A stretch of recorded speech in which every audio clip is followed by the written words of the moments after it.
کہ چھوٹے کو چاہیے کہ وہ بڑے کو کیا دے بھائی؟ رسپیکٹ دے. اور رسپیکٹ کا ایک طریقہ قرآن نے بیان کیا ہے کہ بڑے کی موجودگی میں چھوٹا نہ بولے. ہم یہ نہیں کہہ رہے ظلم ہونے دیں, اس وقت نہ بولے, بعد میں کسی اور طریقے سے تمیز سے یا کسی بڑے کے ذریعے اس کو سمجھا دے کہ بھئی یہ مناسب نہیں ہے, یہ غلط ہے, یہ صحیح ہے وغیرہ وغیرہ. دوسرا قرآن نے کیا حکم بیان کیا؟ لا یسخر قوم من قوم عسى ان یکونوا خیرا منہم. کوئی قوم کسی قوم کا مذاق نہ اڑائے. یہ چیز بھی نفرتیں پھیلانے کا بہت بڑا ذریعہ بنتی, آگ لگا دیتی ہے. یہ آپ نے کسی قوم کا نام لے کے لطیفہ سنایا, کسی قوم پہ لطیفہ فٹ کیا, ایسی نفرت پھیلتی ہے. دیکھو صحابہ کے بارے میں قرآن کہتے ہیں الف بین قلوبکم, اللہ نے تمہارے دلوں کو جوڑ دیا. وہ جڑے ہوئے تھے تو کیا ہوا ہے کہ ایک قبیلے نے اپنے قبیلے کا حوالہ ریفرنس دے دیا دوسرے قبیلے کے سامنے, ہم تو فلاں ہیں.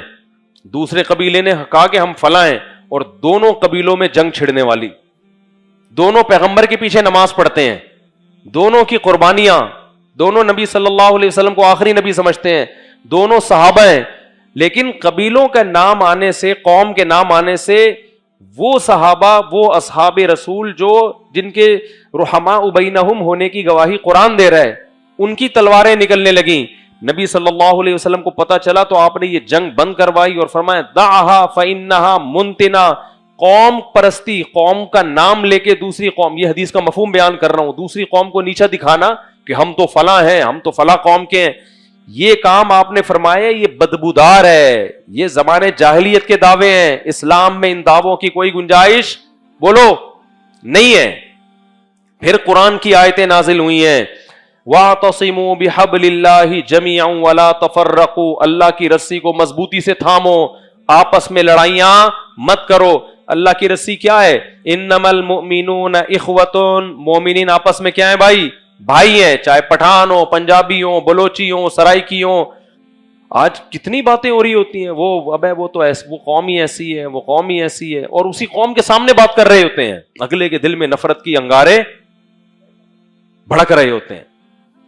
کوئی دعوت جو تمہیں قوم پرستی کی طرف لے کر آئے اس کو کبھی بھی پروموٹ بولو نہیں کرو. دیکھ لو نا, جب قوم پرستی کا نعرہ لگائے سوائے قتل و غارت کے اور ظلم کے کچھ بھی حاصل نہیں ہوا. تو یہ چیز بھی کیا پھیلاتی ہے بھائی؟ نفرت. اور ایک اور بات کر کے بس بیان ختم کرتا ہوں, وقت پورا ہو گیا. دیکھو یہ قوم پرستی کی نفرت ختم کرنے کا نا اللہ نے ایک بہترین ذریعہ مرد کو کثرت نکاح بھی دیا ہے. بہت ٹپیکل موضوع ہے. ہمارے نبی نے جو اتنی زیادہ شادیاں کی ہیں نا, اس کی ایک بڑی حکمت پتہ ہے کیا تھی؟ مختلف قبیلوں سے ریلیشن, تاکہ وہ قبیلے آپ سے دشمنی ختم کر دیں. عرب میں سسرال کی بڑی, دامادوں کی بڑی عزت ہوتی تھی. نبی نے حضرت ابو سفیان کی بیٹی سے نکاح کیا, کیونکہ ابو سفیان اسلام کے دشمن.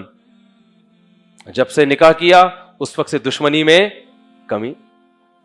ہمارے محلہ تھا وہاں ہاکسبی روڈ کی طرف نیول کالونی میں نا, تو وہاں ہمارے محلے کی کسی لڑکی کی شادی ہو گئی کہیں ناظم آباد میں. تو ہمارے ایک دوست تھے, بڑے مزاحیہ باتیں کرتے تھے. انہوں نے کہا کہ بھائی اب اس کا ہمیں احترام کرنا ہے, یہ ہماری کالونی کا وہ بن گیا ہے, برادر نسبتی بن گیا ہے. آپ اندازہ لگائیں کہ ایک جنگ کے موقع پر بہت سارے یہودی قید ہوئے, بہت سارے یہودی. نبی صلی اللہ علیہ وسلم نے ان کے قبیلے کی خاتون تھی حضرت صفیہ, ان سے نکاح کر لیا, ان کو آزاد کروا کے. جب نکاح کیا ہے نا, صحابہ کے کسٹڈی, صحابہ کے پاس جتنے اس قوم کے غلام تھے صحابہ نے سب آزاد کر دیے کہ اس قوم کی عورت ہمارے نبی کی زوجہ بن چکی ہیں. نہیں آئی میرا خیال ہے بات کہ بھئی اس قوم کی, اب یہ قوم جو ہے نا ہمارے نبی کا سسرال بن چکا ہے, اور نبی کے سسرالیوں کو غلام بنانا یہ ہماری غیرت کے خلاف. تو مورخین کہتے ہیں, محدثین کہتے ہیں, کوئی عورت ایسی اس لحاظ سے اتنی بابرکت نہیں ہے جتنی حضرت صفیہ, کہ سینکڑوں غلاموں کو آزاد کرنے کا ذریعہ بنی. عرب اس کا خیال کرتے تھے کہ بھئی یہ پیغمبر کا سسرال ہے. سمجھتے ہو گے نہیں سمجھتے ہو؟ تبھی میں کہتا ہوں حضرت معاویہ کے خلاف جو لوگ بھونکتے ہیں وہ پیغمبر کو خوش نہیں کر رہے. حضرت معاویہ نبی صلی اللہ علیہ وسلم کے برادر نسبتی. حضرت معاویہ کی بہن کس کے نکاح میں ہے؟ نبی کے نکاح میں ہے. تو ان کا تو خلاف بولنا بنتا ہی نہیں ہے. نبی کے سسرال ہے. اور اس بارے میں صحیح حدیث ہے ابو داؤد کی. فرمایا ان حق الذی کرم به الرجل ابنته او اخته, سب سے زیادہ قابل احترام وہ ہے جس کی بہن یا بیٹی تمہارے نکاح میں ہے. نہیں آئی میرا خیال. تو مختلف قوموں میں شادیاں کرنے سے بھی قوموں کی نفرتیں بولو ختم. اب آپ نے کسی قوم میں شادی کی, آپ نے اس کے مذاق اڑایا, سسرال تھوڑی چھوڑے گا, بولے گا تیری ایسی کی تیسی ہے بھائی, ہم نے تمہیں بیٹی اس لیے دی ہے, ہم نے تمہیں بہن اس لیے دی ہے کہ تو ہماری قوم کا مذاق اڑاؤ. اس سے انسان کا ظرف بھی بڑھتا ہے. تو مختلف قوموں میں شادیوں کا بھی رواج بولو. یہ جو ہم بنا کے بیٹھتے ہیں, پٹھان پٹھان میں ہی شادی کرے گا, مہاجر مہاجر میں ہی شادی کرے گا, سرائکی سرائکی میں ہی شادی کرے گا, پنجابی پنجابی میں ہی شادی کرے گا. ابے چھوڑو یار, مسلمان کہاں شادی کرے گا؟ مسلمان انسان کا بچہ ہونا ضروری ہے. بس کوئی بھی قوم ہو, سب سے پہلے کیا دیکھنا ہے؟ انسان کا بچہ ہے یا نہیں. سیدوں میں یہ بڑا مسئلہ آج کل آ گیا ہے. لڑکیوں کو بٹھا بٹھا کے بڈھا کر دیتے ہیں کہ ہم سید ہیں تو سیدوں میں ہی کرنی ہے. او بھائی, وہ سید اگر کوئی نہ بے نمازی ہے, وہ بد اخلاق ہے, اس سے بہتر وہ غیر سید ہے جو دیندار ہے. میرے پاس کئی کیسز آ چکے ہیں, لڑکیاں 45 سال کی لڑکی ہو گئی, ہم چونکہ سید ہیں ہم غیر سادات میں نہیں کرتے, چرسیوں میں کر دیں گے. سیدوں میں تو آج کل ہر طرح کے لوگ ہیں. ٹھیک ہے, آپ کو اگر کوئی سید نیک شریف مل رہا ہے تو ہم کہتے ہیں چلو ترجیح دے دو, پیغمبر کا نسب ہے, لیکن لڑکی کی عمر نکالتے چلے جانا. تو یہ قوم پرستی کی وجہ سے لڑکیوں کی عمریں برباد ہو گئیں, مرد برباد ہو گئے. بعض دفعہ معاشقہ ہو جاتا ہے, ایک قوم کے مرد ہے دوسری قوم کی لڑکی ہے, دونوں کا معاشقہ ہو گیا. ماں باپ انا کا مسئلہ کہ ہم اپنی قوم کے علاوہ دیتے نہیں ہیں, پرمپرا ہے. اس سے بھی محبتیں نہیں پھیلتی, اس سے کیا پھیلتا ہے بھائی؟ نفرتیں. تو اللہ نفرتیں پسند کرتے ہیں, یہ محبتیں. لیکن یہ ایک شادی والوں کو بھی, سوری میں آپ لوگ سے معذرت چاہتا ہوں کہ میں نے کیا باتیں لے کے بیٹھ گیا, میں آپ لوگ کے سامنے کیا باتیں, ایک ہی کرنی ہے تو بھائی پھر اپنی قوم میں ہی کرو آپ. صحیح ہے نا. یہ تو ان کی ہے جو جن کا ظرف کیا ہوتا ہے.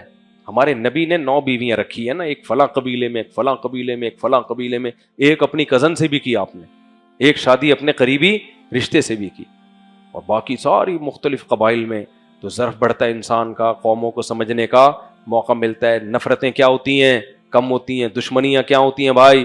کم ہوتی ہیں. تو اور بھی اس موضوع پر انشاءاللہ میں اگلے ہفتے بات کروں گا کہ کون کون سی چیزیں ایسی ہیں جو نفرتوں کو پھیلانے کا ذریعہ بنتی ہیں, جن کو ہماری سوسائٹی میں جن کو زیادہ ویلیو نہیں دی جاتی. اور پھر انشاءاللہ اس پر بات کروں گا کہ کون کون سی چیزیں محبتیں پھیلانے کا بولو ذریعہ ہے. تو اللہ نفرت چاہتے ہیں, محبت چاہتے ہیں؟ اللہ چاہتے ہیں تمیز سے رہو, محبت کرو, عزت دو ایک دوسرے کو, خام خام میں لڑتے رہو تو اچھا کام نہیں. اللہ تعالیٰ سمجھنے کی, عمل کی توفیق عطا فرمائے. وما علینا الا البلاغ.